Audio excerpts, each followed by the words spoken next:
Assalamualaikum warahmatullahi wabarakatuh. Perkenalkan saya Muhammad Siddiq. Saya dari Prodi S1 Keperawatan. Nah, dosen Imelda Huta Barat, Magister Pendidikan. Baik, di sini saya akan mempresentasikan mata mata kuliah Bahasa Indonesia. Nah, di sini saya akan mempresentasikan makalah yang pertama, yaitu judulnya Penggunaan Kaidah dan Bahasa Tanda Baca. Nah, dalam makalah ini akan kita bahas yaitu penggunaan tanda baca dalam penulisan yang jelas dan efektif. Di sini menjelaskan betapa pentingnya kita menggunakan tanda baca yang benar dan yang benar dan tepat dalam tulisan. Nah, format penulisan tersebut ditentukan dengan ketentuan khusus. Nah, yaitu mengenai margin, font, dan spasi. Nah, kita akan membahasnya, yaitu menguraikan berbagai jenis tanda baca beserta penggunaannya yang tepat, antara lain yaitu yang pertama tanda koma, yang kedua tanda titik koma, yang ketiga tanda titik dua, yang keempat tanda hubung dan tanda pisah, yang kelima tanda petik, dan yang keenam tanda elipsis, kurung, dan kurung siku. Yang ketujuh ada tanda tanya dan tanda seru. Nah, di sini saya akan menjelaskan tanda koma itu digunakan untuk memisahkan elemen dan suatu kalimat dari suatu kalimat seperti daftar dan seterusnya nama. Nah, daftar, setelah daftar itu langsung diberi koma tanpa spasi.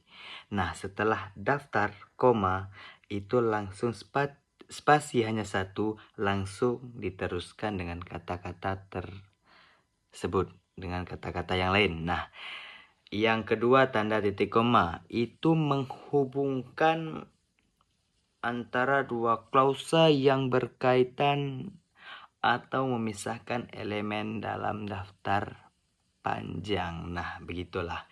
Yang ketiga ada tanda titik dua. Itu digunakan untuk memperkenalkan daftar, penjelasan, atau kutipan. Nah, gini kita ibaratkannya. Dalam suatu titik dua itu misalnya kita akan mengurutkan suatu bahan seperti bahan perumahan. Nah, kita akan membeli titik dua, baru kita urutkan di bawahnya. Satu misalnya sapu, yang kedua pel, begitulah. Di suatu kalimat sebelum kita urutkan itu, di ujungnya kita memiliki suatu wacana untuk yang akan kita beli. Nah, dalam kalimat tersebut kita berikan tanda titik koma bahwa kita akan mengurutkan sesuatu bahan yang akan kita beli. Nah, yang ketiga yang keempat nih. Ada tanda hubung dan tanda pisah. Itu digunakan untuk menggabungkan kata atau menunjukkan rentang. Nah, seperti ini kita bilang. Hati. Kalau kita dalam membahas organ tubuh, kalau hati itu bagian dalam kita, hati. Nah, kalau kita memiliki dua kata hati-hati, itu digunakan untuk misalnya kepada seseorang yang misalnya hendak bepergian. Nah, kita disitulah hati-hati. Nah, di dua kata tersebut, hati-hati, kalau kita tidak menggunakan tanda hubung, itu akan konyol. Nah, disitulah kita memakai tanda hubung. Hati strip, hati, disitulah. Nah, yang kelima ada tanda petik. Itu digunakan untuk mengutip langsung atau menandai istilah atau judul karya. Nah, misalnya kita membuat makalah, pasti kita memiliki judul. Nah, di dalam judul tersebut, kita yang pertama sebelum membuat judul, kita berikan tanda tanda petik tersebut. Nah, disitulah yang pertama dan yang di ujung. Nah, yang keenam, tanda elipsis itu seperti titik-titik di dalam suatu pertanyaan. Nah, dalam suatu pertanyaan tersebut, saya akan menjelaskannya. Masing-masing memiliki fungsi untuk menunjukkan penghilangan informasi tambahan atau kutipan dalam kutipan. Nah, seperti kita akan membuat pertanyaan seperti apa yang dimaksud karya ilmiah. Nah, di situ di ujung-ujung itu kan kita membuat pertanyaan nih. Disitulah kita memberikan tanda titik. Nah, disitulah bahwa kita akan menanyakan sesuatu yang akan dijawab oleh orang lain. Nah, yang ketujuh ada tanda tanya. Sama juga seperti tanda elipsis dan tanda seru. Itu digunakan untuk pertanyaan langsung atau ekspresi emosi yang kuat. Nah, kalau tanda tanya tadi kita membuat pertanyaan seperti misalnya kita ingin bertanya, "Pak, ini di mana ya?"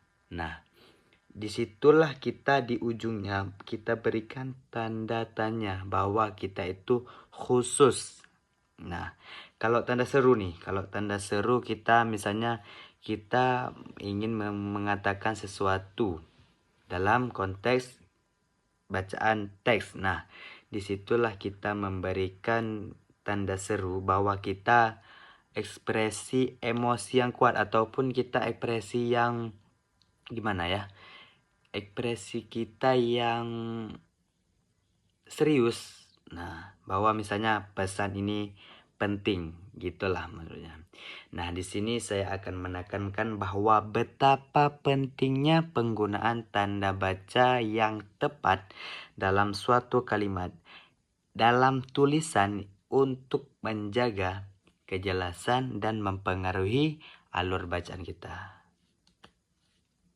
Baik, saya di sini akan membicarakan tentang makalah yang kedua.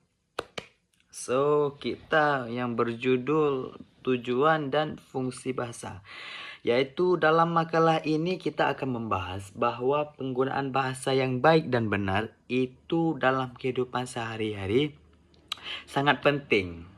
Kenapa? Karena kita pemahaman itu agar lebih luas tentang konsep tersebut. Nah, kita akan menunjukkan bahwa kesalahpahaman yang terkait dalam bermasyarakatan. Perbedaan antara bahasa Indonesia yang baku dan bahasa Indonesia yang baik. Nah, seringkali orang menganggap bahwa bahasa Indonesia yang baik adalah bahasa yang baku, tapi tidak. Nah, padahal yang bahasa Indonesia ini yang baik juga harus fleksibel dan sesuai konteks. Nah, tujuan dari makalah kedua ini yaitu tujuan dan fungsi bahasa ini adalah untuk memahami pengertian bahasa Indonesia yang baik dan benar dan cara penggunaannya serta manfaatnya. Nah, kita akan membahas pengertian bahasa Indonesia. Nah, pengertian bahasa Indonesia ini sebagaimana bahasa persatuan yang digunakan di seluruh Indonesia. Warga WNI, warga negara Indonesia. Nah, serta fungsinya sebagai alat komunikasi antara kita berbeda pulau, yaitu kita memiliki budaya masing-masing. Nah, untuk apa? Untuk pemersatu dan sarana pengembangan ilmu, pengetahuan, dan kebudayaan.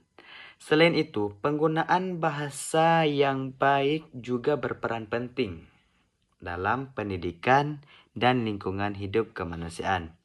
Nah, kesimpulannya bahwa bahasa Indonesia ini adalah elemen yang paling penting dalam berkomunikasi yang terus berkembang sebagai bahasa nasional kita dan bahasa ilmiah. Saran ya dari makalah kedua ini yaitu betapa pentingnya penguasaan bahasa Indonesia yang baik dan benar di semua bidang serta pemahaman pada masyarakat tentang peran bahasa dalam mempererat persatuan dan kebangsaan. Nah, makalah ini kita tekankan lagi bahwa betapa pentingnya penggunaan bahasa Indonesia yang fleksibel, tepat, dan sesuai dengan konteks agar komunikasi berjalan efektif. Nah, yang ketiga ini saya akan membacakan makalah yang ketiga, yaitu karya ilmiah. Nah, di sini kita akan menjelaskan bahwa membahas karya tulis ilmiah yang disusun dengan pendekatan ilmiah bertujuan untuk menyampaikan informasi kepada kelompok atau pembaca tertentu. Nah, karya tulis ilmiah ini harus mengikuti prosedur ilmiah. Contohnya yang termasuk identifikasi masalah, rumusan teori, pengumpulan data, dan analisis. Ciri-ciri karya ilmiah adalah sistematis, logis, objektif, dan faktual. Nah, perbedaan antara karya ilmiah dan non-ilmiah yaitu terletak pada bahasa, sumber, metodologi, dan tujuan. Nah, karya ilmiah ini menggunakan bahasa baku dan berdasarkan fakta. Sedangkan karya non-ilmiah kita menggunakan bahasa yang tidak baku dan sering bersifat pribadi. Manfaat karya ilmiah ini antara lain sebagai sarana penyebaran ilmu kita, penyebaran ilmu-ilmu, bahan rujukan, dan meningkatkan wawasan. Nah, tujuannya adalah untuk mencari jawaban, membuktikan kebenaran, dan menyampaikan gagasan. Nah, bentuk karya ilmiah ini meliputi yaitu laporan, itu contoh-contohnya. Laporan, makalah ilmiah, skripsi, dan tesis, dan disertai dengan setiap jenis memiliki tujuan dan tingkat kompleksitas yang berbeda. Nah, kaidah kebahasaan ini dalam karya ilmiah menekankan pada penggunaan bahasa yang jelas, lugas, dan sesuai dengan kaidah ilmiah. Seperti apa? Seperti penggunaan kata baku, kalimat pasif, dan penghindaran istilah sastra. Oke. Baik, saya akan menjelaskan makalah yang keempat, yaitu kaidah dan penggunaan tanda baca garis miring. Nah, makalah ini akan membahas bahwa penggunaan tanda baca garis miring ini dalam komunikasi tertulis. Contohnya, garis miring memiliki fungsi penting, yaitu seperti menunjukkan pilihan, hubungan antara konsep, menggantikan kata, dan serta menunjukkan rentang waktu atau angka. Meskipun sering kita gunakan dalam konteks informal, penggunaannya harus hati-hati agar tidak membingungkan pembaca. Nah, tujuan yang dari makalah 4 ini adalah untuk menjelaskan pengertian dari kaidah penggunaan dan keterbatasan garis miring. Garis miring sering digunakan untuk memperjelas hubungan antar kata, memberikan alternatif, atau menyederhanakan penulisan. Penggunaan berlebihan atau tidak tepat dapat menyebabkan kebingungan. Nah, kita beri contoh seperti atau.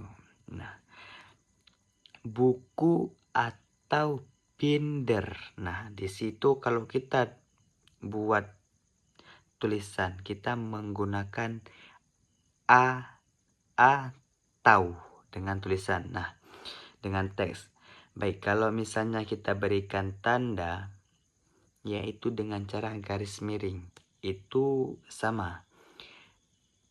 Dia misalnya kita bilang dengan kata dan. Nah, kata dan itu kalau kita tulis DAN, dan. Tapi dia ada tanda kutipnya sendiri, seperti angka 8 yang memiliki garis ujung. Gini dia. Nah, itu dan. Nah, kesimpulannya yaitu dalam ini garis miring juga berguna untuk memperjelas tulisan, tetapi penggunaannya harus disesuaikan dengan konteks dan tidak berlebihan. Dalam penulisan formal, penggunaannya lebih terbatas, sementara dalam penulisan informal itu lebih fleksibel. Baik, di sini saya akan menjelaskan makalah yang kelima, yaitu yang berjudul Kaidah Penggunaan Huruf dan Tanda Baca Elipsis. Nah, makalah ini akan membahas betapa pentingnya kaidah penggunaan huruf dan tanda baca dalam bahasa Indonesia, khususnya yaitu huruf kapital dan tanda baca elipsis. Nah, kini kita akan mencakup pembahasan, yaitu yang pertama huruf kapital. Huruf kapital digunakan pada awalan kalimat dan nama diri, hari, bulan, dan tahun, yaitu dan serta gelar yang mendahului nama. Baik, untuk huruf kecil akan digunakan untuk kata umum setelah tanda baca selain titik. Nah, yang kedua itu tanda baca elipsis. Tanda baca elipsis ini digunakan untuk menunjukkan penghilangan kata, frasa, atau kalimat.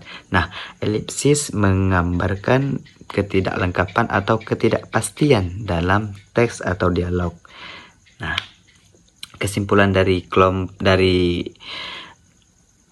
makalah 5 ini yaitu kita harus memahami kaidah penggunaan huruf dan tanda baca. Itu sangat penting untuk memperjelas komunikasi dan menghindarinya dari kesalahpahaman.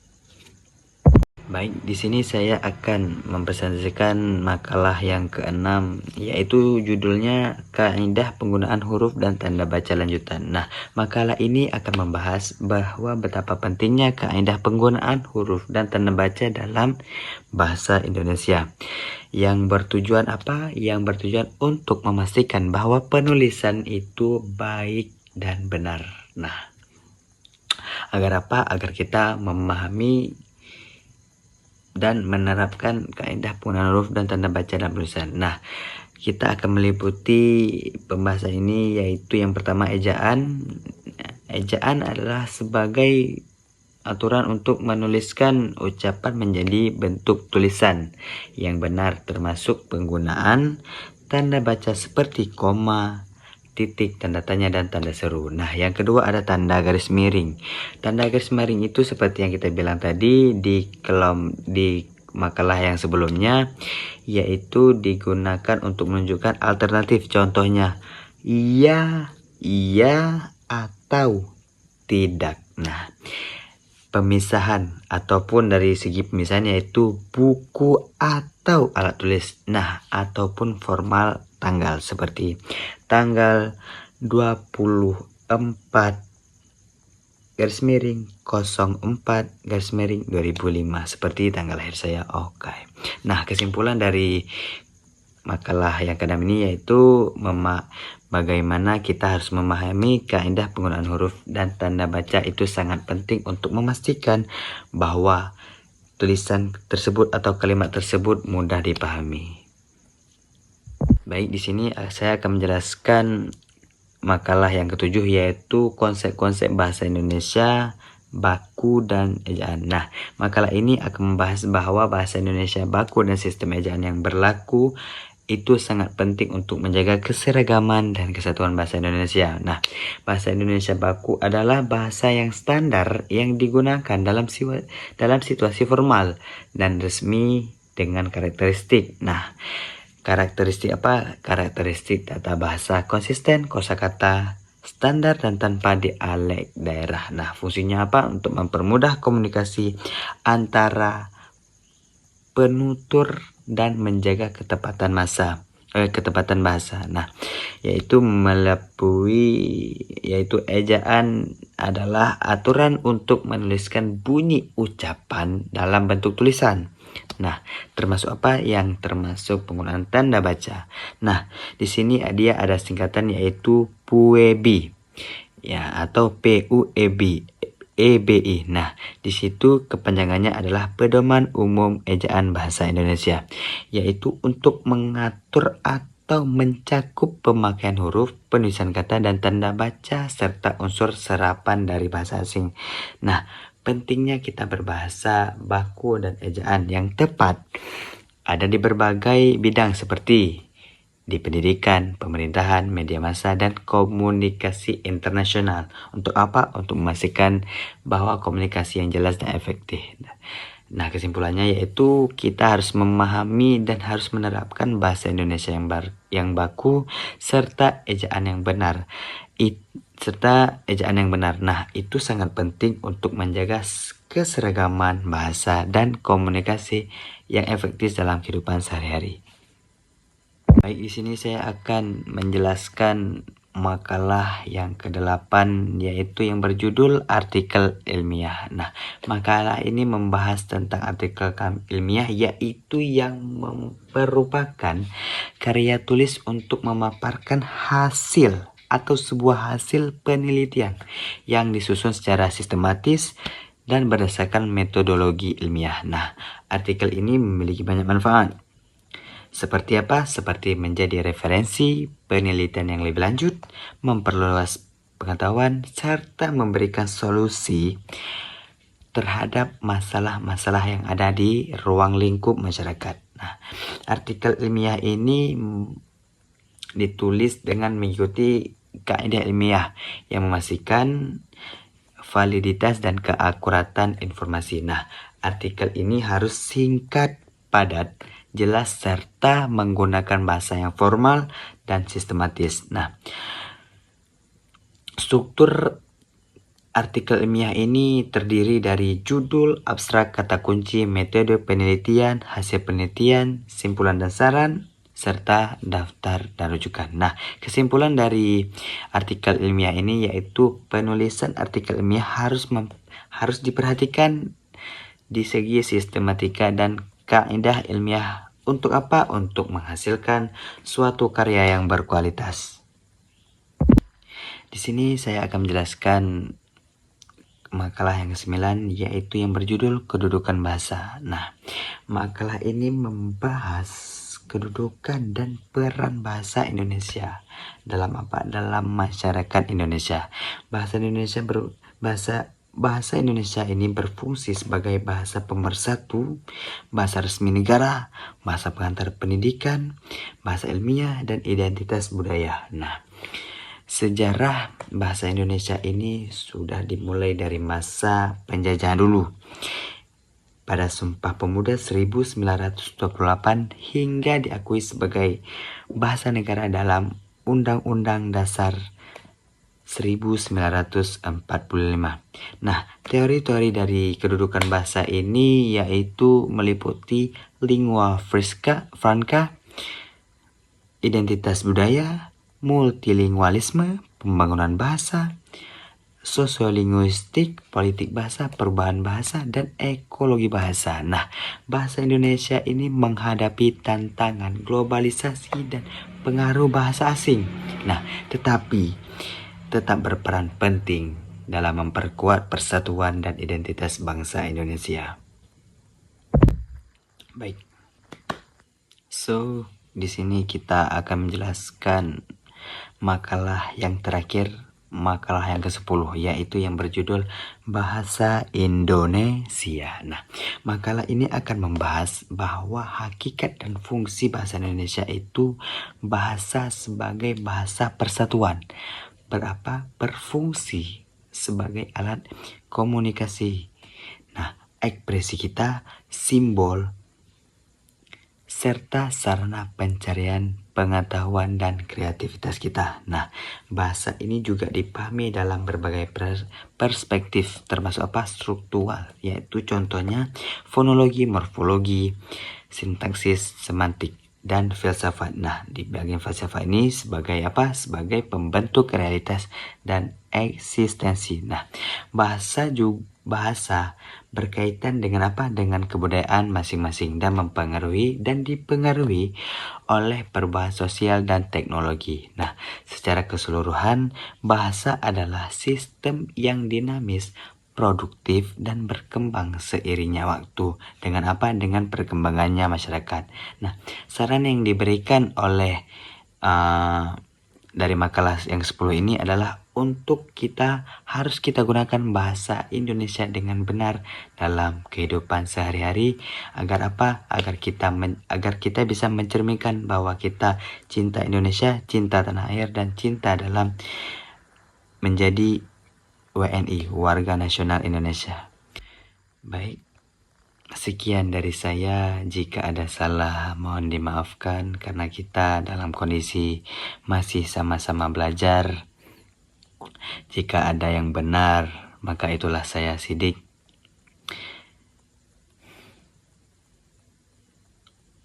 Sekian dari saya.